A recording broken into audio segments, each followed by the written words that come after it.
கிறிஸ்டியனா அவர் இது பண்ணிட்டு இருக்கனால he has the complete faith on the மேரேஜ்ன்றனால தான் அவர் டிவோர்ஸ் கொடுக்கலன்றத நான் நினைக்கிறேன்.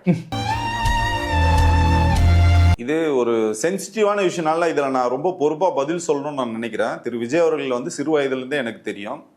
நீங்கள் சொல்கின்ற அவர் வந்து அந்த கிறிஸ்துவ மதத்தில் பிறந்தாலும் அவர் பார்த்தீங்கன்னா சர்ச்சுக்கு போகிற அந்த வழக்கம் கூட அவருக்கு வந்து கிடையாது. நீங்கள் யாருக்கிட்ட வேணாலும் கேட்டு பாருங்க, அவர் ரொம்ப ஃபோர்ஸ் பண்ணி தான் அவங்க பார்த்தீங்கன்னா கிறிஸ்மஸ் அந்த மாதிரி விழாக்களுக்கு அவர் வந்து கூப்பிட்டு போவாங்க. அந்த மாதிரி ரெகுலராக சர்ச்சுக்கு போகிற அந்த மாதிரி ஒரு பழக்கம் வந்து அவருக்கு வந்து கிடையாது. நீங்க சொல்கின்ற கடவுள் நம்பிக்கை, கடவுள் தான் நமக்கு எல்லாம்னு சொல்ற அந்த ஒரு நம்பிக்கைக்குள்ள அவர் வந்து அடங்க மாட்டார்.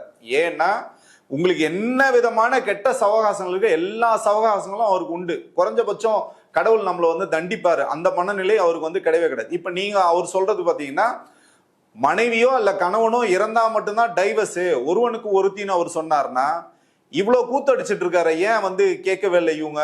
இவருக்கு வந்து இன்னைக்கு பரிந்துரை செய்கின்ற நபர்கள் அவர் ரொம்ப நல்லவர் அப்படின்னு சொல்றவங்கள ஏன் ஒரு வார்த்தை கூட வந்து கேட்க? ஏங்க அவங்க அப்பா அம்மாவே கேட்டு பார்த்தாங்க, பல முறை வந்து பேசியிருக்காங்க, பல பஞ்சாயத்துகள் நடந்திருக்கு. அவங்க கூட இருந்தவங்க தான் இதுக்கெல்லாம் முழு முதல் காரணம்னு சொல்லிட்டு ஜெகதீஷ் பழனிசாமியும் சரி, பொதுச்செயலாளர் இருக்க புசியானந்தும் சரி, விஜய் சார் வீட்டுக்குள்ளேயே சேர்க்க மாட்டாங்க, அவங்க அப்பா அம்மாவும் சேர்க்க மாட்டாங்க, சங்கீதா சகோதரி சங்கீதா அவர்களையும் சேர்க்க மாட்டாங்க. அவ்வளோ அட்டூழியங்கள் பண்ணிட்டு இன்னைக்கு இதை நார்மலைஸ் ஆக்க பாக்குறதுன்றது இது வந்து என்ன சொல்றதுன்னா அயோக்கியத்தனத்தின் உச்சம். டெக்னிக்கலான காரணம் சொல்றாங்களே, விஜய் வந்து ஒரு கிறிஸ்தவர், கிறிஸ்தவ மதப்படி விஜய் வந்து கிறிஸ்தவ நம்பிக்கை உள்ளவர், அதனாலதான் அவர் வந்து டைவர்ஸ் கொடுக்கல. ஏன்னா மதம் வந்து அதை சொல்லுது, இயேசு கிறிஸ்து அதை சொல்றாரு அப்படின்றாங்களே. இப்ப ஒருவனுக்கு ஒருத்தின் தானே வந்து பைபிளும் சொல்லியிருக்கு, எல்லா மத நெறிகளும் அதை தானே சொல்லுது. இவர் எத்தனை பேரோட ஒரு நடிகைன்னு அவங்க வந்து ரொம்ப டீசெண்டா சொல்லியிருக்காங்க, இன்னொரு நடிகையிலும் தொடர்புல அவர் இருக்காரு, அதெல்லாம் கூடிய விரைவில் வரப்போகுது பாருங்க.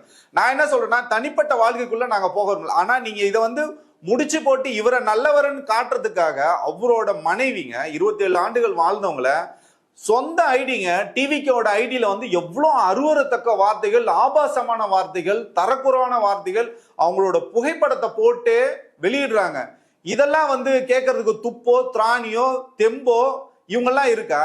இவங்கெல்லாம் ஒரு அரசியல் கட்சி தலைவர்னு சொல்றதே நமக்கு அவமானமா இருக்கு. இவங்களுக்காக பரிந்துரை பண்ணுகின்ற நபர்களை பார்த்தா உள்ளபடியே அவங்களுக்கு வந்து மனித இனமா மனித பிறப்பான்னு சொல்லிட்டு நமக்கு வந்து என்ன வார்த்தைகள் சொல்லுங்க, எங்களை வார்த்தைகள் தடிச்சிருமோன்னு சொல்லிட்டு நான் ரொம்ப அளவோட நான் பேசிட்டு இருக்கேன்.